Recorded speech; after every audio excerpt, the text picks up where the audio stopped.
So this is the fan channel exclusive Hasbro Marvel Legends Winter Soldier flashback figure. This is from the Falcon and the Winter Soldier Disney Plus TV show. We did get a scene in that show that showed a flashback of when Bucky was the Winter Soldier, and we got to see him again sporting this, Winter Soldier getup. So it gave Hasbro a perfect opportunity to revisit the same figure and improve on the figure that they released many years ago from the actual Winter Soldier Captain America movie. And so far, from what I'm seeing through the package, it does look very, very nice. It's the same body mold from what I can tell, except the head sculpts look greatly improved. And guys, before we get into this review, I'd appreciate it if you guys show some love and leave a like down below, and consider subscribing if you haven't subscribed already. So like I mentioned, this is a single carded exclusive figure, only I think available to online retailers, so check out the link down below in the description for Big Bad Toy Store where you guys can pick up your Winter Soldier flashback. So on one side we get the image of the Winter Soldier, and the same image is on the back side as well, where there's a read-up that reads, "Though Bucky Barnes has fought to become himself again, in his darkest nightmares his greatest fear comes to life, that he is still the Winter Soldier." And as you can see, there's no wave or anything since he is a single release. So this figure is a simple repaint with brand new head sculpt, so this should be a fairly quick review. I just want to show you guys what's new and compare them next to the old figure. Alright, so here is the alternate head that comes with this figure. This is a brand new head sculpt, and it looks so much better than the original. They got rid of that black eyeshadow that they put onto the original alternate head, and it looks just like Sebastian Stan in my opinion. That photo real tech is working its magic. You can see the multiple colors in the hair, so I dig that. They added multiple tones and paint to the hair. Got brown with some reddish tone, brownish tone there. So this is the unmasked face sculpt without the face mask, of course. Then we get some pretty realistic looking weapons. I love this. Finally, no more futuristic Nerf guns. I want that realistic, real life, military grade weapons like it should be. And here it is. We get an assault rifle.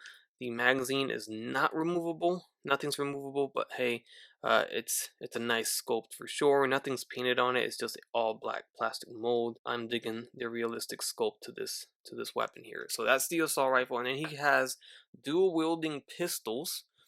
So check that out, and it looks like it's got some suppressors attached to it at the end of the barrel, and it's got like an extended magazine with a little bit of a scope going on there, so it's stacked out for sure. But check out the sculpt on this. Everything's all molded black. There's no paint on it, unfortunately.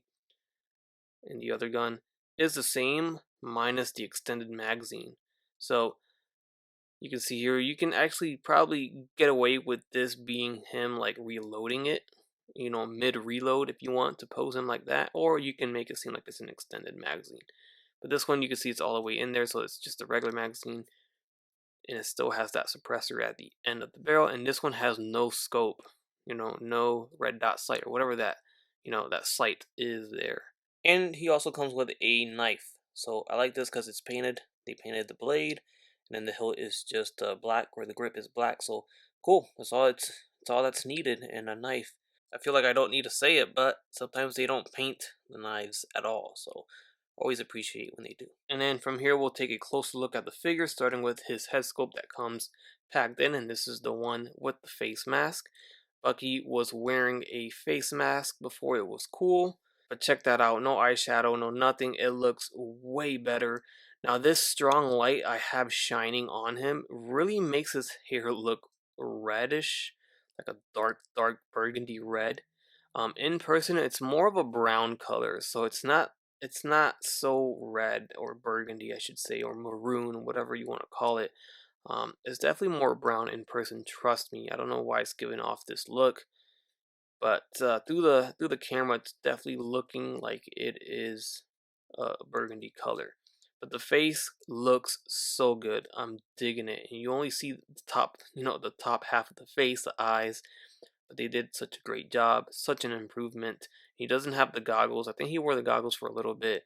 Going down to the torso, you can see it's all the same. They did paint it slightly differently, but they did a good job in, not leaving it bland or boring. It's got some multiple different tones in there, so that's cool.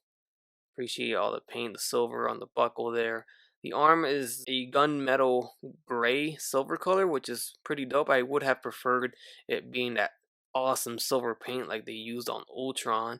That would have been cool to have that on the arm, or the same paint that they used on Colossus.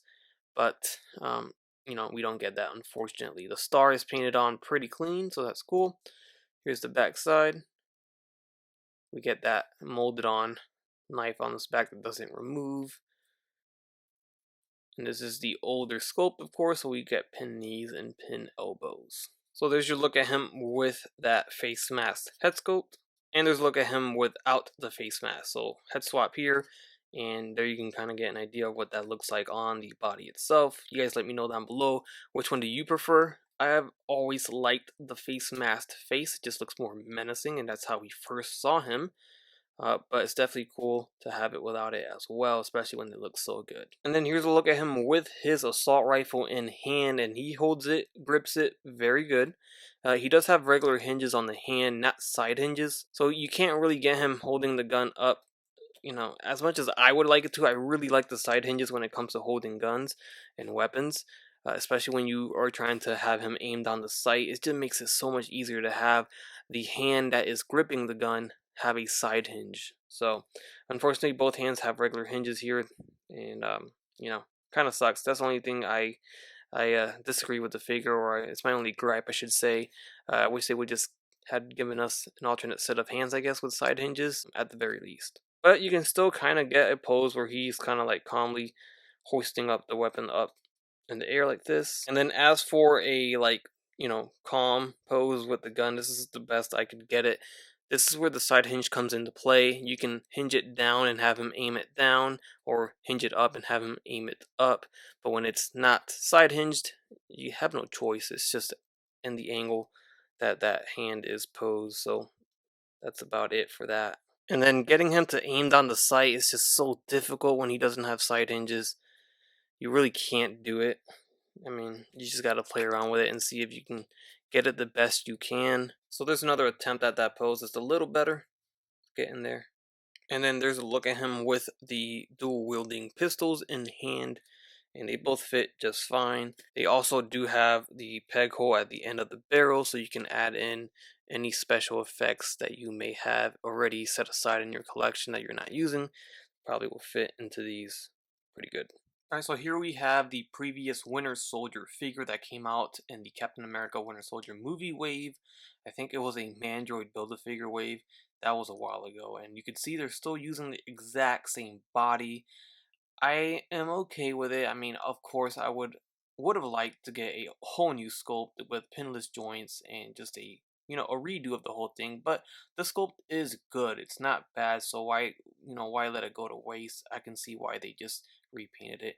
The most important part here is the head sculpt, and head sculpt is money on the new one for sure.